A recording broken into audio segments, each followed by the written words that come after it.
Hey friends, welcome back. I've got another collection of reality glitches for you today. And honestly, some of these are going to make you question everything. You know how sometimes you lose your keys, and then they show up in a place you already checked? Well, these stories go way beyond that. We're talking about people experiencing impossible things, reality breaking down in ways that shouldn't be possible. And the thing is, these aren't from conspiracy theorists or people trying to get attention. These are regular folks just going about their day when something fundamentally wrong happens. So grab a drink, get comfortable, and let's dive into some experiences that'll make you wonder if we're really living in base reality. Story 1. The coffee mug that multiplied by you, Seattle Sipper. I need to tell someone about this because I'm starting to question my own sanity.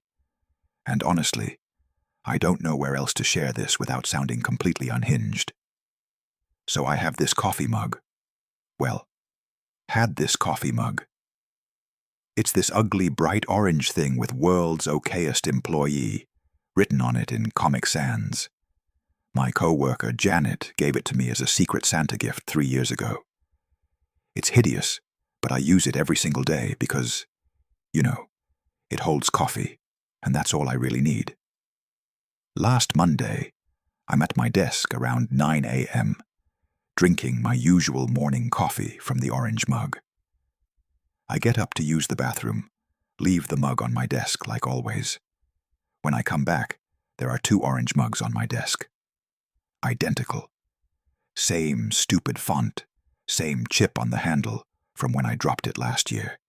Same coffee stain on the inside that never quite comes clean. My first thought was that Janet was pranking me, that she'd bought another one. But I picked them both up.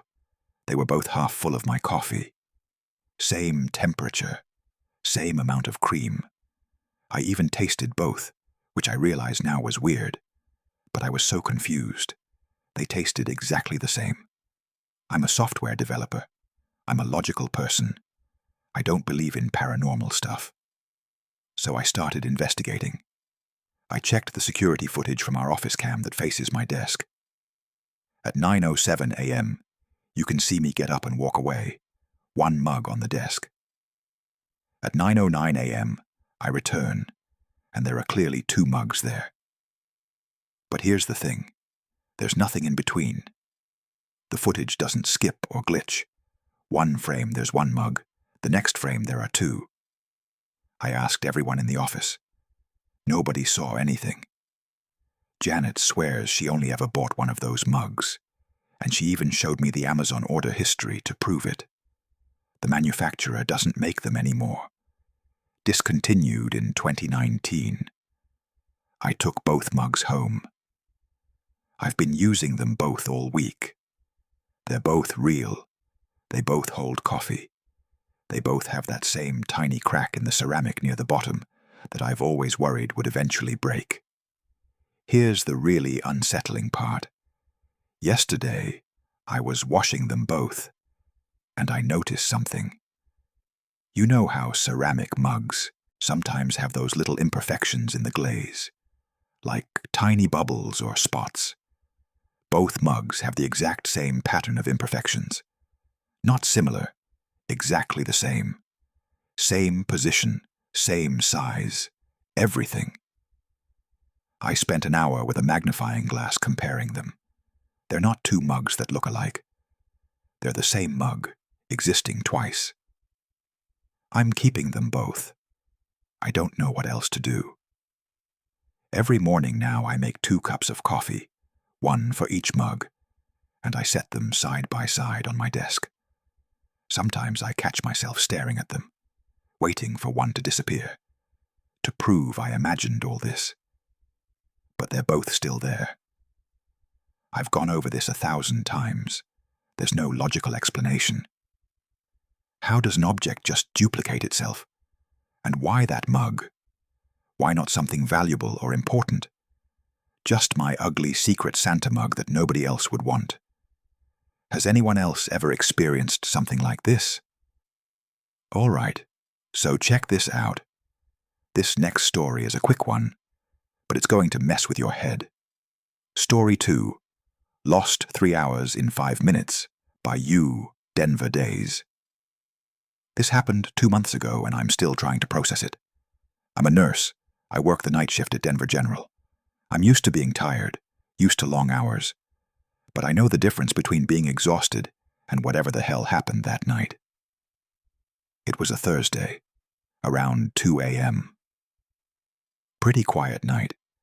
Only a few patients on the floor. I was doing my rounds, checking on room 314. Mrs. Chen, recovering from hip surgery. I remember looking at my watch when I entered her room. 2:03 a.m. I checked her vitals, adjusted her IV, made sure she was comfortable. Normal stuff that takes maybe 3-4 minutes tops. I left her room and checked my watch again, 5:17 a.m.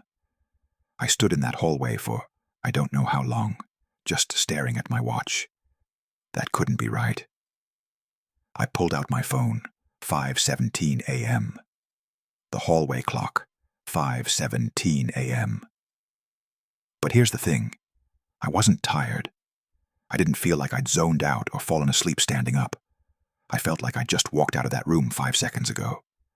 My feet didn't hurt any more than they had at 2 a.m. My coffee was still warm in the break room.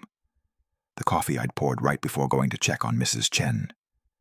I checked the computer logs. I'd badged into Mrs. Chen's room at 2:03 a.m. Badged out at 2:07 a.m. 4 minutes, just like I thought. But somehow it was past 5 a.m. I asked my coworker Marcus if he'd seen me. He said I'd been around, but when I pushed him, he couldn't actually tell me where he'd seen me or what I'd been doing. The security footage for that hallway, somehow corrupted for just those 3 hours. It said it happens sometimes, old system. But that's the only time it's happened, in the 6 years I've worked there.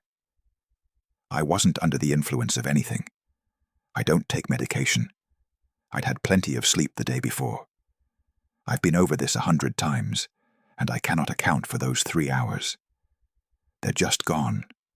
Or I guess, I should say, I'm gone from them. Because clearly those 3 hours happened. The world kept spinning. My co-workers kept working. But where was I? The strangest part. My phone showed no activity during those 3 hours.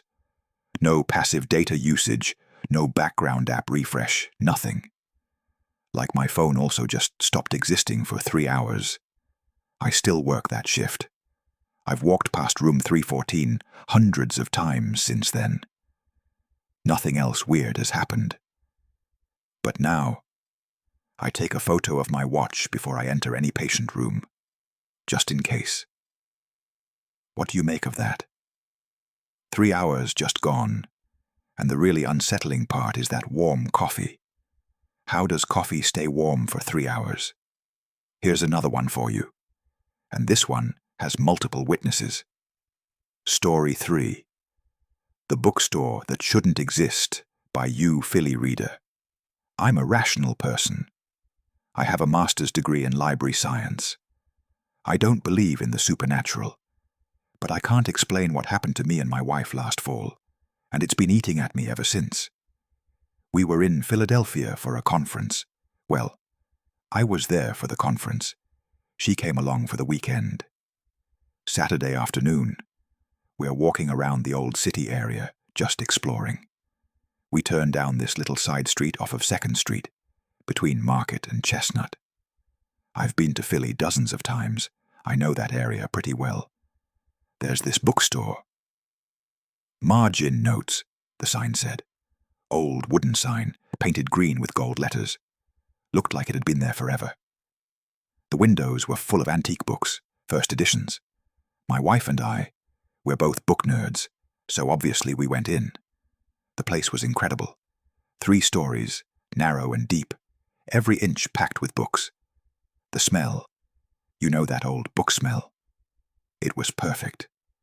The owner was this elderly guy, Mr. Hendricks, cardigan and everything. Exactly what you'd expect.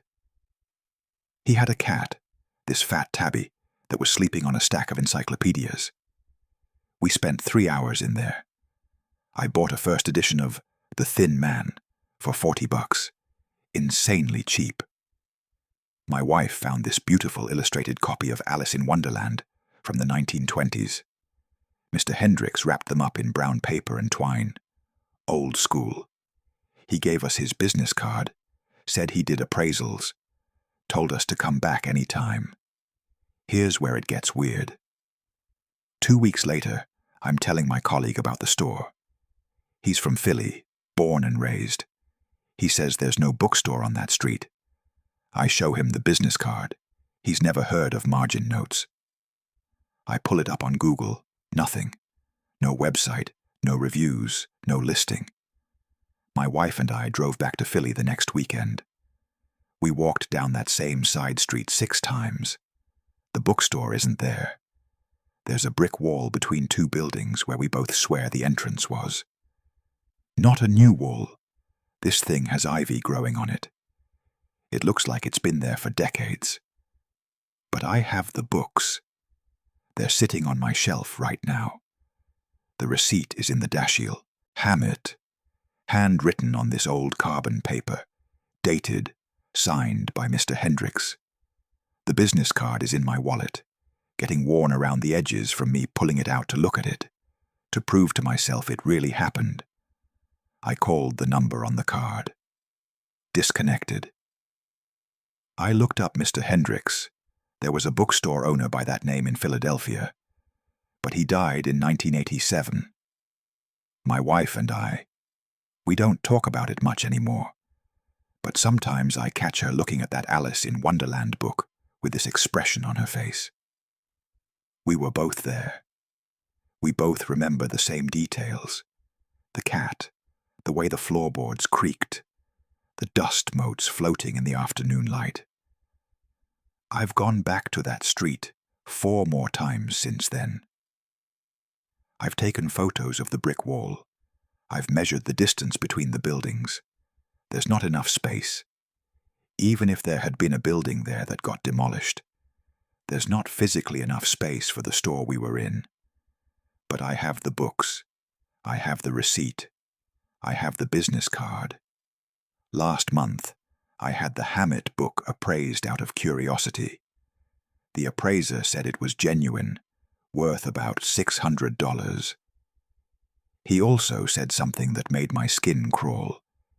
He said the book had been reported stolen from a private collection in 1986, but the record was later marked as an error when the book couldn't be located to verify the claim. Where did we go that day? What was that place? And why can't we find it again? Let me take a breath here, because this next one is long, but you need to hear all the details to understand just how impossible this whole situation is. Story 4. My coworker died. 2 years ago by office glitch. I need to document this while it's still fresh in my mind, because I feel like I'm going crazy, and I need to know if anyone else has experienced something similar. I work at a marketing firm in Austin, been there for 5 years. I know my co-workers pretty well. It's a small company, maybe 30 people total. There's this guy, Tom Morrison, who works in accounts. Tall guy, early 40s, always wears these ridiculous bow ties. We're not best friends or anything, but we chat at the coffee machine, sometimes grab lunch together with a group. Last Tuesday, I'm in a meeting with Tom and a few others. Normal Tuesday morning meeting, going over client expectations, nothing special.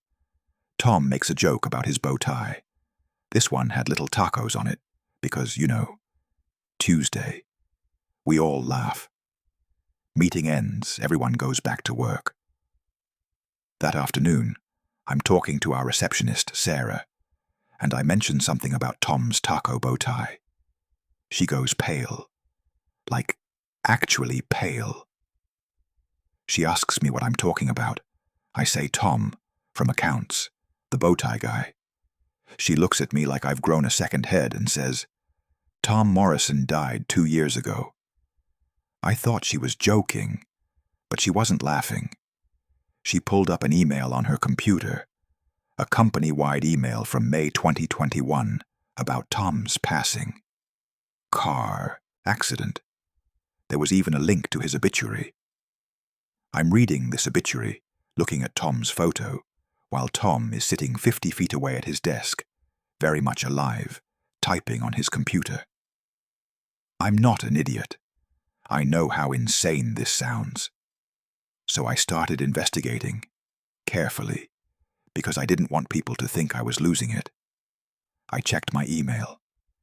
I have hundreds of emails from Tom going back 3 years. But when I checked Sarah's email, with her permission, she has the same emails from Tom, but they stop in May 2021.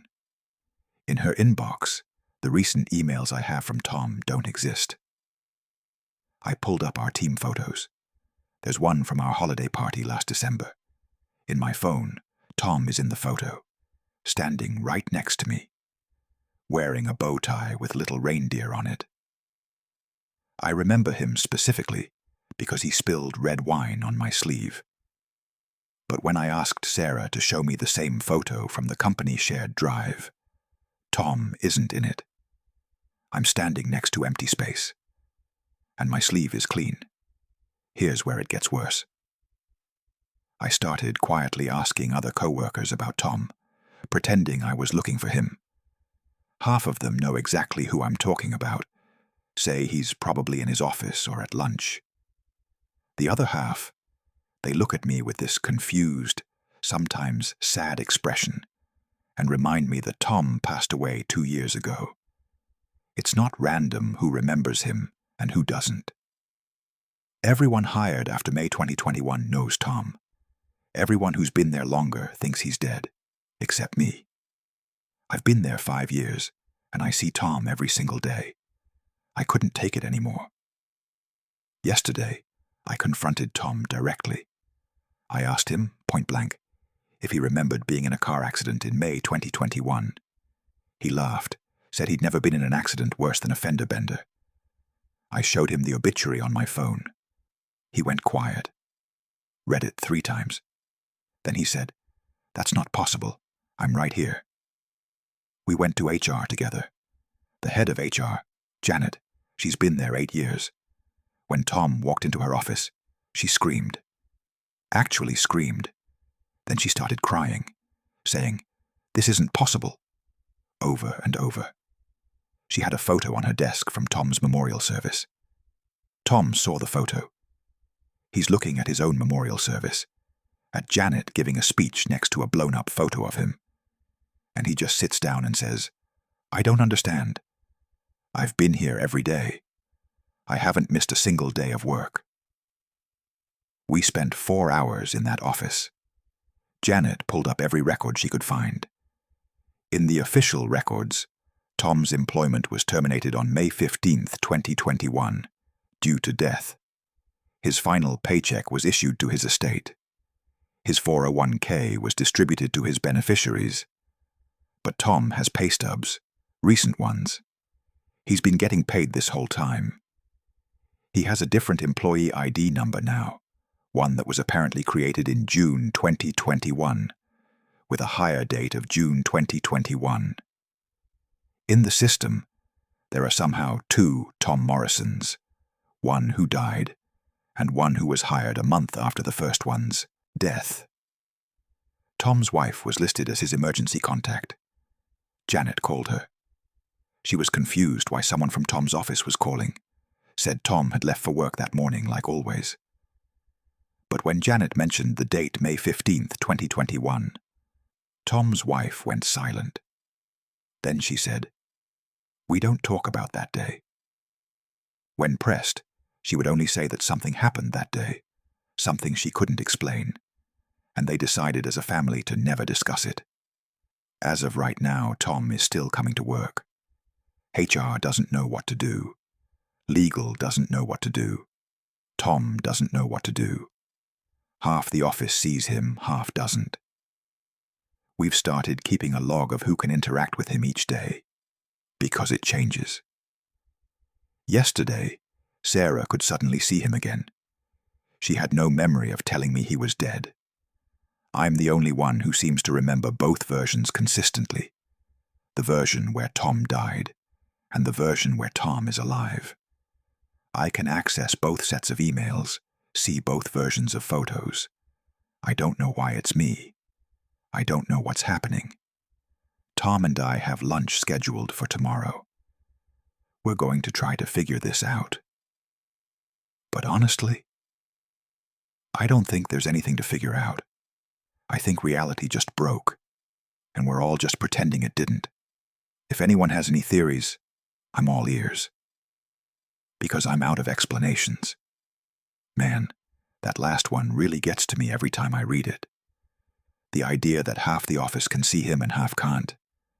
That's the kind of thing that makes you wonder what else we might not be seeing, you know? But let's keep going, because these stories just keep getting stranger. Hey, it's me. I want to ask you something a little strange.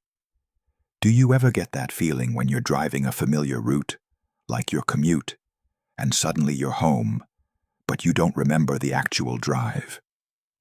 Most people say that's just autopilot, your brain not bothering to form memories of routine tasks. But what if it's something else? What if sometimes we're actually skipping through parts of reality? I had this happen last week, but here's the weird part. My gas gauge showed I'd used way less fuel than that trip usually takes, like half as much. The odometer showed the full distance, but the gas gauge was telling a different story. I've been tracking it ever since, and it's happened 2 more times. Same route, same distance recorded, but sometimes I use normal gas, and sometimes I use way less. I don't know what to make of it. All right. Let's get back to the glitches. Story 5. The Sound That Doesn't Exist, by you, Audiophile Tech. I'm an audio engineer, been doing it professionally for 15 years. I know sound. I know frequencies, wave patterns, acoustic phenomena. What happened to me last month should not be possible. I was doing a routine check of my home studio, just testing equipment before a client session. I had my spectrum analyzer running. This shows all the frequencies present in real time. I started hearing this tone, clear as day. Not loud, but definitely there, like a tuning fork, pure and steady. I looked at the analyzer. Nothing. Complete silence according to the equipment. But I could hear it. So could my cat. She was staring at the corner of the room, ears rotating, clearly tracking something. I grabbed my phone, opened a frequency app. Nothing. I tried 4 different microphones, including a measurement mic that costs more than most people's cars. They all showed the same thing. No sound. The tone lasted about 3 minutes. It didn't fade in or out. It just started and stopped, like someone flipping a switch. When it stopped, my cat immediately relaxed and went back to sleep. I'm a rational person. I've been tested for tinnitus, hearing damage, all of it. My hearing is perfect. I thought maybe it was some kind of bone conduction, maybe vibrations through the floor that my equipment couldn't pick up. So I got curious. I posted about it in an audio engineering forum. Within an hour, I had 17 responses from other engineers around the world who'd experienced the exact same thing. Same pure tone, same frequency. We all described it identically as 432.5 Hz. Same complete absence on every piece of recording equipment. Several people had witnesses, assistants, clients, spouses, who heard it too. Here's the kicker. We all heard it at the exact same time. When I factor in time zones, every single person heard that tone at the same moment. A guy in Tokyo, a woman in London, someone in Sydney. All of us hearing a sound that doesn't exist at exactly 3:14 p.m. Pacific Standard Time. We've been trying to figure it out for weeks. One of the engineers, she's got a PhD in acoustics. She says it's physically impossible. Sound is vibration in air. If there's no vibration, there's no sound. But we all heard it. It happened again yesterday. Same tone, same time. 3:14 p.m. Pacific. This time, 38 engineers reported it. We've started a tracking spreadsheet. We're all recording during that time now, hoping to catch something, anything. But our equipment still shows silence. Perfect, impossible silence, while we all hear that same clear tone. I've been doing this long enough to know that there's always an explanation. Room modes, standing waves, electrical interference, something. But this is like gravity working backwards. It's not that we can't explain it. It's that it shouldn't be able to happen at all. The next time it's supposed to happen is in 6 days. We've got engineers stationed around the world ready to document it. But honestly, I don't think we're going to find anything our equipment can measure. Because whatever this is, it's not sound as we understand it. I'll update if we figure anything out, but I'm starting to think we're not meant to. This next one is shorter, but honestly it might be the most unsettling one yet. Story 6. The Day Everyone Wore Blue, by You, Colorblind. But not last Wednesday was wrong. That's the only way I can describe it. The entire day was wrong. I woke up, got dressed, grabbed my usual coffee from the place on the corner. But when I got to the subway platform, I noticed something odd. Everyone was wearing blue. Not like coordinated or anything. Different shades, different styles. But every single person on that platform had something blue on. Blue shirts, blue jackets, blue dresses, blue ties. I looked down. I was wearing a blue sweater. I didn't remember putting it on. I specifically remembered debating between my red flannel and my green Henley. But there I was, in a blue sweater I'd forgotten I owned. On the train, same thing. A sea of blue. Navy, sky, royal, powder, cobalt. Every shade you could imagine, but all blue. This one guy near me, he looked confused too. We made eye contact, and I could see he was freaked out. He was wearing a blue Yankees cap. He kept touching it like he wasn't sure how it got there. At work, every single person was in blue. Our receptionist, who literally only owns black clothes. I've worked there 3 years. I've never seen her in anything but black. She was wearing a blue blazer. When I commented on it, she looked down, surprised, and said, "Huh, I don't remember buying this." The whole day was like that. Everyone in blue, but nobody seemed to notice unless you pointed it out. And when you did, they'd get this confused look, like they were waking up from something. I took photos, hundreds of them. The subway, the street, my office. Blue, blue, blue. The next day, Thursday, everything was normal. People wearing normal colors. I asked my co-workers about Wednesday, about everyone wearing blue. They had no idea what I was talking about. I showed them the photos on my phone, except the photos weren't there. My phone showed I'd taken 3 photos on Wednesday. My breakfast, a sunset, and my cat. Nothing else. But that guy from the subway, the one with the Yankees cap. I saw him again Thursday morning. He wasn't wearing blue, but he saw me and immediately came over. First thing he said was, "Did that happen? Wednesday, the blue." We compared notes. We both remembered it the same way. We both had our photos disappear. We both were wearing blue clothes we didn't remember owning. His blue Yankees cap. He says he doesn't own a Yankees cap, never has. Hates the Yankees. We've been meeting for coffee every morning since, just to make sure we're not going crazy. We've started a document, writing down anything weird we notice. So far, it's just Wednesday, but we're both terrified it's going to happen again. This morning, he texted me, "Do you own anything yellow?" I don't. But when I checked my closet, there was a yellow shirt hanging there. Brand new, tags still on. My size. I'm not wearing it. I don't care how crazy that sounds. I'm not wearing it. Something is happening. We don't know what, but something is definitely happening. Okay. This next story, the person who sent this in, included so much detail, so much documentation, that I had to share the whole thing. This is going to take a minute, but trust me, you need to hear all of this. Story 7, The Apartment Building That Loads at Night, by Night Shift, Nurse, 23. I'm a nurse. I work nights at Rochester General. I've been taking the same route home for 3 years, and I need someone to tell me I'm not losing my mind. There's this apartment building on my route home, corner of East Avenue and Alexander. It's a big old brick building, probably built in the 1920s. 6 stories, fire escapes on the front, the whole deal. During the day, it's completely normal.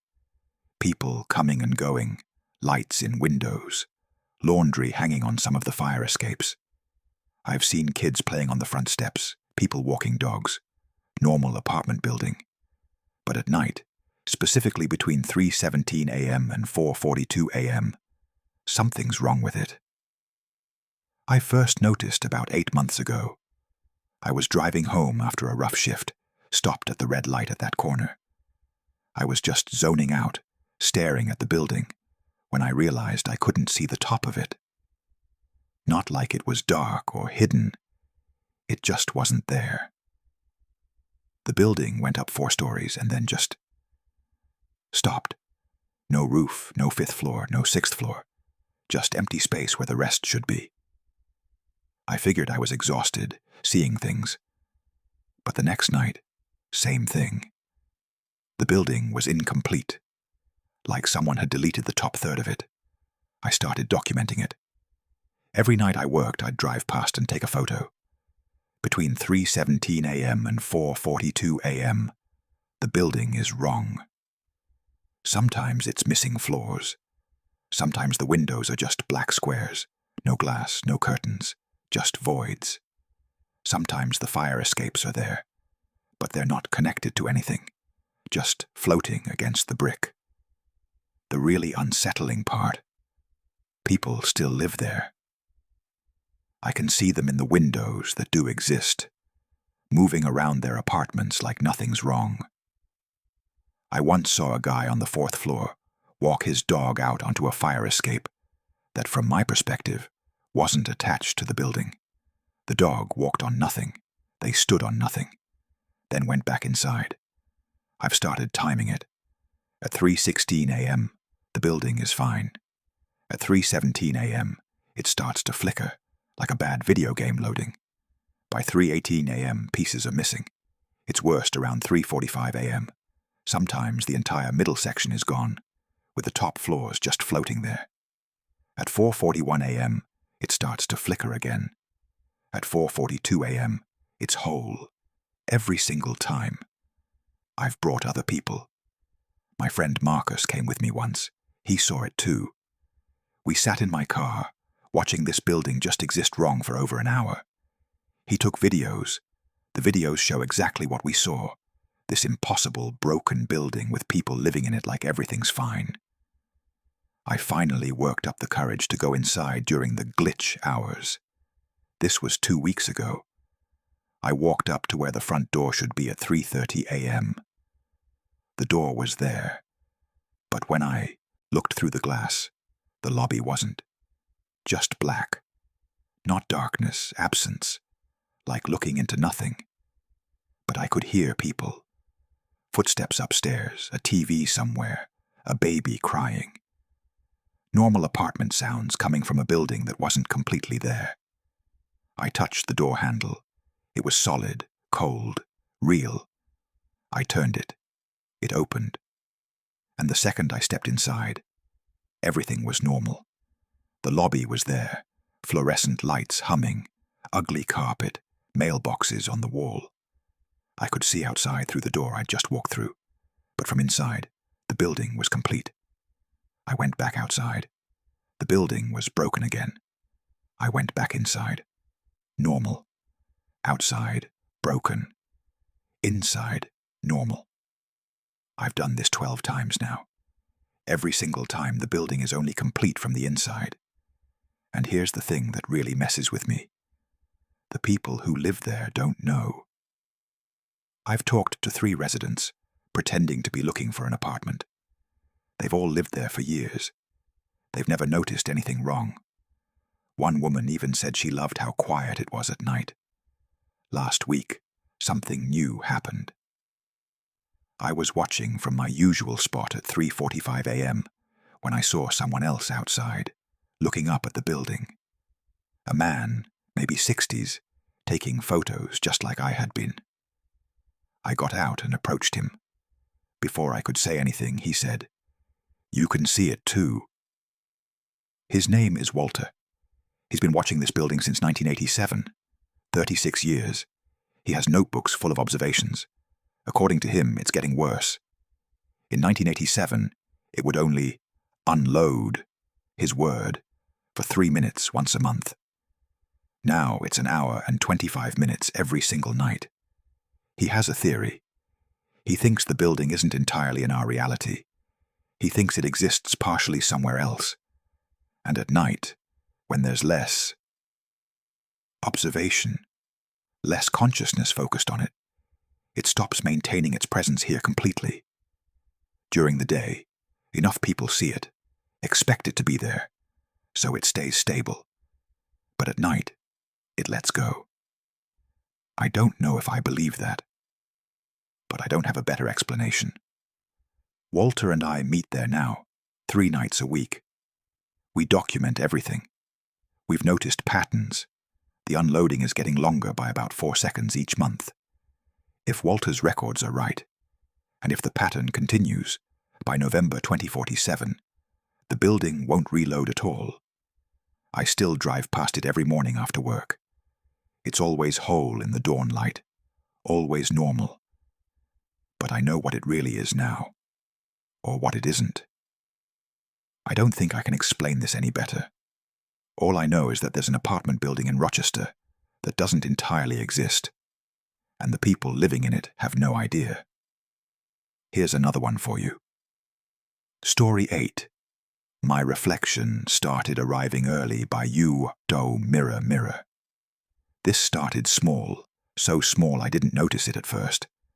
But now I can't unsee it, and I'm genuinely frightened. I first noticed something was off about 3 weeks ago.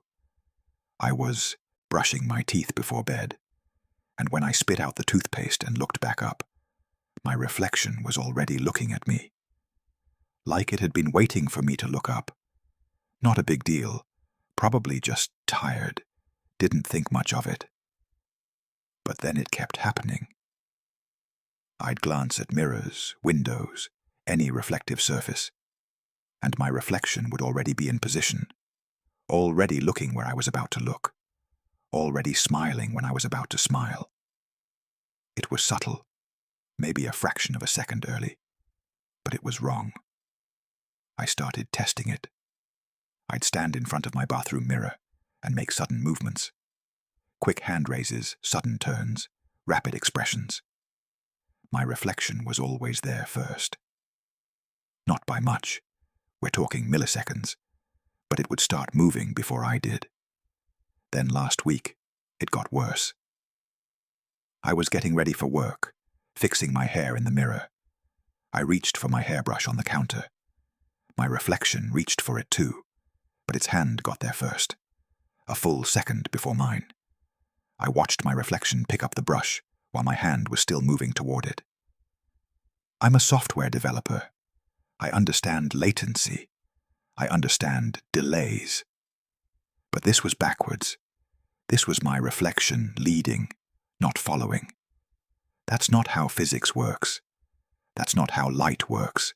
That's not how anything works. I've been documenting it obsessively, recording myself in front of mirrors, analyzing the footage frame by frame. The videos show exactly what I'm experiencing. My reflection moves first, every single time. Yesterday was the worst yet. I was in the bathroom at work, washing my hands. I looked up at the mirror, and my reflection was already there. But it wasn't washing its hands. It was just standing there, hands at its sides, staring at me, while my actual hands were still under the water. For maybe 2 seconds, my reflection just stood there, watching me with this expression I've never made. Then it snapped back into sync, and its hands were under the water too. I'm starting to avoid mirrors. I covered the one in my bathroom. I take different routes at work to avoid the reflective doors. But I can't avoid every reflection. Car windows, phone screens, puddles, they're everywhere. This morning, I caught my reflection in my laptop screen before it turned on. It was already sitting at the desk, hands on the keyboard. But here's the thing. I was still standing in the doorway. I hadn't even entered the room yet. My reflection was sitting at a desk I hadn't reached, in a chair I hadn't touched, typing on a keyboard my fingers hadn't found. I don't know what this means. I don't know what my reflection is trying to do. Is it trying to replace me? Is it trying to warn me about something? Is it just a glitch in reality that means nothing? All I know is that my reflection isn't reflecting anymore. It's anticipating. It's living my life a few seconds ahead of me. And I'm terrified to find out what happens if it gets further ahead. You know, that last story really hits different when you're alone in your room and you catch your reflection in your phone screen. I actually covered my laptop camera after reading that one the first time. Not because I think my reflection is watching me, but, well, maybe a little bit because of that. These glitch stories get under your skin in a way that regular horror stories don't, because there's always that tiny voice asking, what if this is real? What if reality really is that fragile? Anyway, let's continue with more stories that'll make you question everything. Story 9. I met myself at the gas station by You Highway Hermit. I've been driving trucks for 23 years. I've seen a lot of weird stuff on the road. Things that don't make sense, things you just accept and move on from. But what happened last month on I-70 in Kansas has completely shaken my understanding of reality. It was around 2 a.m. I was heading west with a load of furniture bound for Denver. I needed gas, so I pulled off at this little truck stop near Colby. One of those 24-hour places that's just gas pumps and a small convenience store. Dead quiet, nobody else around. I'm filling up my truck when this other semi pulls into the pump across from me. Same company, same model truck. I figure it's one of my co-workers, maybe Danny or Marcus, so I walk over to say hey. The driver gets out, and it's me. Not someone who looks like me. Me.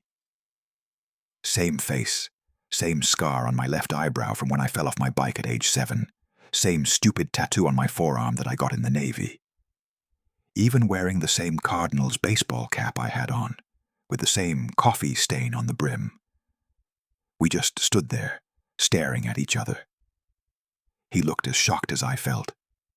Finally, he speaks, and of course it's my voice. This isn't supposed to happen. I asked him what he meant. He said, "You're not supposed to see me. I'm 3 hours ahead." I didn't understand, so he explained. He said he was me, from 3 hours in the future. He'd already lived through this stop, but from his perspective, he'd been alone. No other truck, no other version of himself. He said he was heading east, back from Denver, and had stopped here for gas around 5 a.m., 3 hours from now. I know how insane this sounds. Trust me, I was there, and I still don't believe it. But I had to test it. I asked him what load he was carrying. He said furniture return, some damaged items from a hotel chain. I was carrying furniture to that exact hotel chain. I asked him about the drive ahead. He told me there was going to be a speed trap just outside of Burlington, mile marker 432. He said there'd be construction starting at mile marker 389 that wasn't marked properly, almost caused him to jackknife. He said to avoid the Denver Depot's east entrance because there was going to be an accident there around 5:30 a.m. Then he said something that made my blood run cold. You need to call Maria. Right now. Don't wait until morning. Maria's my daughter. She lives in Phoenix. It was 2 a.m. I didn't want to wake her. But the way I said it, I knew it was important. He got back in his truck. Before he left, he said, "In 3 hours, you'll be here alone. You won't see me. That's how it's supposed to go. But call Maria." He drove off, heading east. I stood there for another 10 minutes, trying to process what had just happened. Finally, I called Maria. She answered on the first ring, crying. She'd just found out she was having a miscarriage and didn't know who to call. She was heading to the hospital alone because her husband was deployed overseas. I stayed on the phone with her for the next 2 hours while I drove, then called my dispatcher and said I had a family emergency. Made it to Phoenix by afternoon. Here's the thing. Everything else he told me was true. The speed trap was exactly where he said. The construction at mile marker 389 nearly caused me to lose control, but I was ready for it. I heard about the depot accident on the radio, but when I stopped at that same gas station 3 hours later, heading back east after leaving my truck at a depot in Denver and renting a car to Phoenix, I was alone. 5 a.m., same pump, same spot. No other version of me. I've thought about this every single day since. How did I meet myself? Why was that meeting erased from his timeline but not mine? And how did he know about Maria when, from his perspective, he hadn't called her yet? I've driven that route 6 times since then. I always stop at that gas station. I always check the pumps at 2 a.m. and 5 a.m. I'm always alone. But last week, I found something. I was cleaning out my truck and found a receipt under the passenger seat. It was from that gas station that night, that exact time, 2:14 a.m. But it was for diesel fuel, amount and pump number matching what I bought. The thing is, I have my receipt from that night. It's in my expense folder. Same everything, even the same transaction number. 2 identical receipts for the same purchase. I showed them to my dispatcher, asked him to check the fuel card records. According to the system, I only bought fuel once that night. But I have 2 receipts, both real, both original, not copies. I still talk to Maria every day now. She's doing better. She told me something yesterday that I can't stop thinking about. She said she'd had a dream that night, right before the miscarriage started. She dreamed I called her and told her everything would be okay, that I was coming. But in the dream, my voice sounded older, more tired, like I'd been driving for years longer than I had. I don't know what happened at that truck stop. I don't know how I met myself or why I was allowed to remember it. All I know is that somehow the universe bent its own rules to make sure I was there for my daughter. And I'm grateful, even if I'll never understand it. On a similar note, this next one is about things being where they shouldn't be, but in a completely different way. Story 10, The Keys That Keep Coming Back, by You Key Mystery. This is driving me insane, and I need to know if anyone else has experienced something similar. 6 months ago, I lost my car keys. Not misplaced, lost. I was at the beach. They fell out of my pocket into the ocean. I watched them sink. They're gone. I had to call a locksmith, get new keys made, the whole expensive ordeal. A week later, I'm doing laundry. I pull my jeans out of the washer, and there are my keys in the pocket. The same keys. Still has the little Chicago keychain my daughter gave me. Still has the gym membership tag with the crack in it. Soaking wet car keys that I watched disappear into the Pacific Ocean 7 days earlier. I'm not an idiot. These had to be my spare keys, right? Except I've never made spares. I checked with the dealership. They only ever made one set for my car. So now I have 2 sets of keys. Original and ocean keys, I call them. They both work. Whatever. Weird thing, but useful. I keep 1 set in the house, 1 in my bag. 3 weeks later, I'm grocery shopping. I lock the car with the ocean keys, put them in my purse. When I come out, the keys are already in the car ignition. Doors locked, keys inside, running. I still have the ocean keys in my purse. I used them to unlock the door. Now I have 3 sets. It's been 6 months. I now have 17 sets of identical car keys. They keep appearing, always in places that make no sense. I found a set in my freezer, inside a sealed bag of frozen peas I'd just bought. I found a set in my desk drawer at work, in an office I'd moved into the day before. I found a set inside a book I was reading. I turned the page, and there they were, like a bookmark. I've started leaving them places on purpose. I left a set at my mom's house in Portland. They were back in my kitchen drawer the next morning. I threw a set in the garbage, found them hanging on my key hook an hour later. I literally buried a set in my backyard. They were in my coat pocket the next day, still covered in dirt. My husband thinks I'm playing a prank, but he watched me lock a set in our safe last week. Only he and I know the combination. The keys were inside. We both saw them. He watched me spin the lock. An hour later, those same keys, we'd marked them with nail polish, were on the bathroom counter. I'm scared to throw them away now. I keep them all in a box. 17 identical sets of keys that shouldn't exist. All of them work in my car. All of them have the same worn Chicago keychain, the same cracked gym tag, the same pattern of scratches on the metal. Yesterday, something new happened. I found an 18th set, but these were different. Rusty.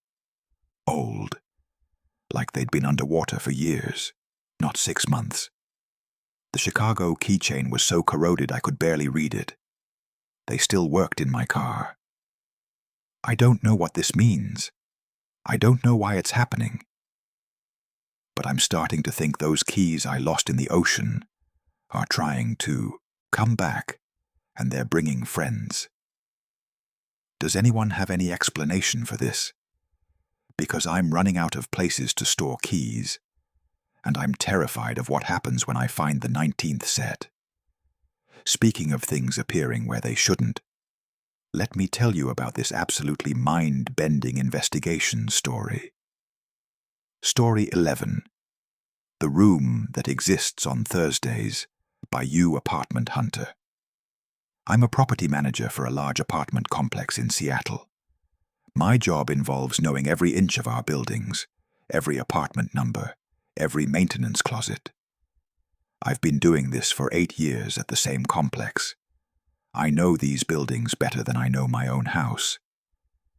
Which is why what I discovered 3 months ago has completely shattered my understanding of the physical world. It started when I got a complaint about noise from apartment 4B in Building 7. Loud music on Thursday nights, apparently. I checked my system. We don't have a 4B in Building 7. That building only has 3 units per floor, A, B, and C. No D, definitely no 4B. I figured the complaint was misfiled, probably meant Building 8. But the tenant, Mrs. Chen from 4A, insisted. She said 4B was right next to her. She could hear the music through the wall.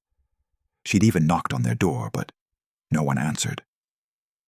I went to investigate that Thursday evening. Sure enough, There was a door between 4A and 4C. Brass numbers, 4B. I've walked this hallway hundreds of times, thousands. There has never been a door there.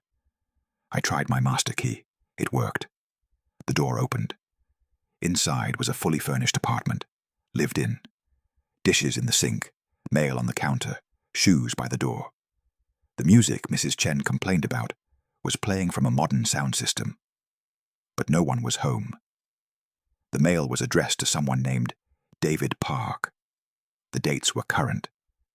There were photos on the walls, a young Asian man with various friends and family.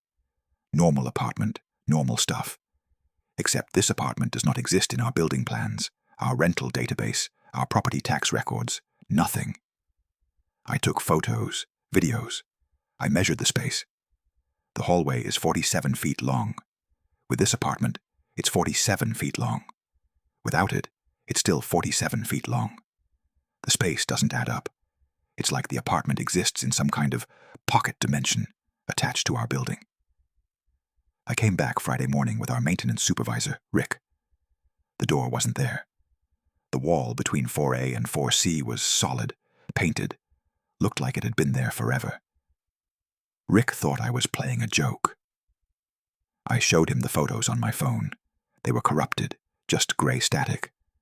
But the next Thursday, it was back. This time, I was ready. I brought measuring equipment, a better camera, and my assistant manager, Jennifer. We both saw it. We both went inside. The apartment was the same, but things had moved. Different mail. Dishes were clean. Laundry in a basket.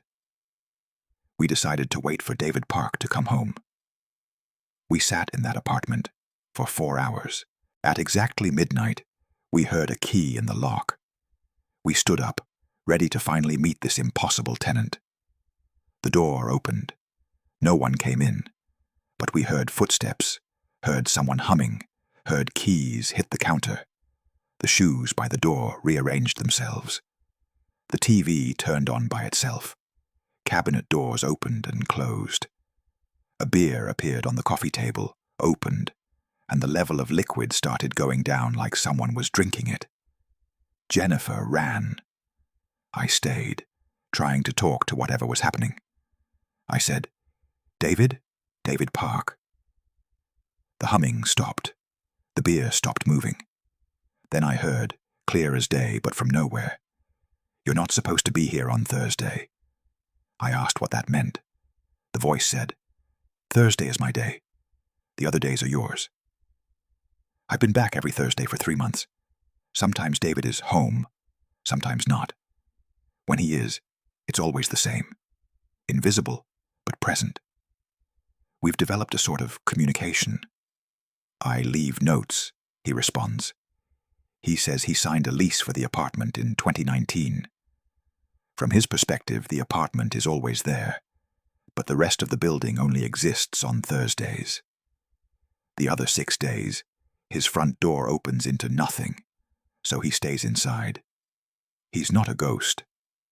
He sent me a selfie once, through email, from an address that doesn't exist when I try to reply. Young guy, maybe 28, completely normal looking. The photo metadata says it was taken in apartment 4B, building 7, an address that officially doesn't exist. I've brought in experts, physicists from UW, paranormal investigators, even a priest. They all see it on Thursdays. They all can't explain it. The physicists took readings that they say are impossible. They detected space that wasn't there, mass that didn't exist, energy signatures that broke their equipment. Last week, David left me a note that changed everything. He said he's not the only one. He said there are 7 other Thursday apartments in the complex. He's met the tenants in the nothing space between Thursdays. He gave me their apartment numbers. I checked. Those apartments don't exist in our records either, but I'm going to check next Thursday.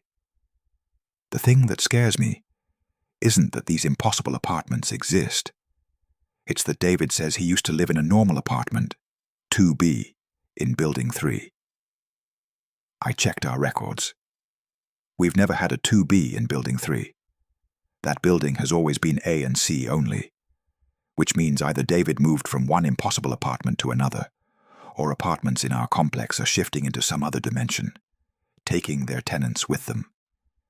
And if that's true, how do we know it won't happen to the others? How do we know it won't happen to all of them? I'm documenting everything. If my apartment suddenly only exists on Wednesdays, at least there will be a record of what happened. If you're a property manager and you've noticed apartments that shouldn't exist, please reach out. David says there are more of them out there. He says it's spreading. Okay, I need a minute here because that last story seriously messes with my head every time. The idea of apartments that only exist on certain days, tenants living in spaces that aren't always there. It makes me wonder about every door I walk past that I've never seen opened. Speaking of which, I got an email yesterday from someone claiming to be David Park. Yeah, the David Park from that story. They sent me a photo of their Thursday apartment, and I compared it to the photos the property manager had shared. It's the same place, but here's the weird part. In David's photos, you can see out the windows, and there's nothing there. Just gray static, like unloaded video game space. In the property manager's photos, you can see the normal Seattle skyline. Same apartment, same Thursday, but looking out from different realities. I don't know if it's really David or just someone elaborate hoaxing, but the email header data shows it was sent from an IP address that doesn't resolve to any known location. The geolocation just shows as undefined space. Make of that what you will. Let's continue with one more story before we dive into the historical stuff. Story 12. Everyone in town forgot my sister. Existed by you remember, Rebecca. My sister Rebecca disappeared from everyone's memory except mine, and I have proof she existed. 2 months ago, I went home to visit my parents in our small town in Ohio. Everything seemed normal until I asked where Rebecca was. My parents looked at me confused. "Who's Rebecca?" my mom asked. I thought they were joking. Rebecca is my younger sister. She's 26, works as a nurse, lives about an hour away. We text every day. I showed them our text conversation on my phone. The messages were all there, but they insisted they didn't know who this person was. I showed them photos of Rebecca on my phone. Family photos from Christmas, her graduation, our vacation last summer. In every photo on my phone, Rebecca is there. But when my parents pulled out their photo albums, she wasn't in any of the pictures. Same events, same poses, same everything. But no Rebecca. The Christmas photo where she's sitting between me and Mom. On Mom's wall, it's just me and Mom with an empty space between us. I called Rebecca's number. It rang, and she answered. "Hey, Sarah, are you at Mom and Dad's?" she asked. I put her on speaker. My parents couldn't hear her. They heard nothing, just dead air. But I could hear her clear as day. I drove to Rebecca's apartment. She was there, totally normal, making dinner. But when I called our cousin Lisa to come over and confirm Rebecca existed, Lisa had no idea who I was talking about. She came over anyway, probably thinking I was having a breakdown. Lisa walked right past Rebecca. Didn't see her. Rebecca was standing right there talking to me, and Lisa looked through her like she was invisible. Rebecca couldn't see Lisa either. From Rebecca's perspective, it was just the two of us in the apartment. I've spent 2 months trying to figure this out. Rebecca still exists. She goes to work, but when I called the hospital, they have no record of her employment. Yet she gets direct deposit paychecks. She has a driver's license, but the DMV has no record of her. Her apartment lease exists in her files, but the property management company shows that unit as vacant. It's like she exists in a bubble that only I can perceive. We can interact normally when we're together, but the rest of the world has completely forgotten her. I've found traces, though. Old forum posts she made that still exist, but show as posted by deleted user. Her Netflix account still works, but Netflix support says that account doesn't exist. Her car is registered to her, but when I took the registration to the DMV, they said the VIN number isn't in their system, even though the car is right there in the parking lot. The worst part happened last week. I found Rebecca's birth certificate in my documents folder. I'd scanned it years ago when she needed it for her passport application. I called the hospital where she was born. They confirmed the birth certificate was real, issued by them. But when I asked them to look up the record, they said that certificate number was never assigned to anyone. The doctor who signed it, Dr. Martinez, said he's never delivered a baby by that name. But I have the certificate. It's real. It has a seal, a signature, a certificate number. Then yesterday, something changed. Rebecca called me crying. She said people at the grocery store walked right into her, like she wasn't there. She said the cashier couldn't see her trying to buy food. She had to leave everything and run out. I drove to her apartment immediately. She's fading. I don't know how else to describe it. She's becoming translucent. I can see through her to the wall behind. She's terrified. I'm terrified. I'm trying everything. I'm showing people videos of her, forcing them to acknowledge the evidence. Most people see the videos, but forget them instantly. A few see her in the videos but say it must be CGI or a trick. My boyfriend Tom is the only one who's starting to remember. Yesterday he said Rebecca's name without prompting. He said it felt familiar, but he couldn't place why. Today, he remembered she likes chocolate ice cream. He's never met her. He and I started dating after whatever this has happened. But he's remembering things about her. I'm documenting everything. Every photo, every video, every trace of Rebecca's existence. Because I'm scared that one day I'll wake up and I'll have forgotten her too. Or worse, that she'll fade completely, and I'll be the only one who remembers she ever existed. If anyone has experienced something similar, please reach out. I need to know how to fix this. I need to know how to bring my sister back to reality.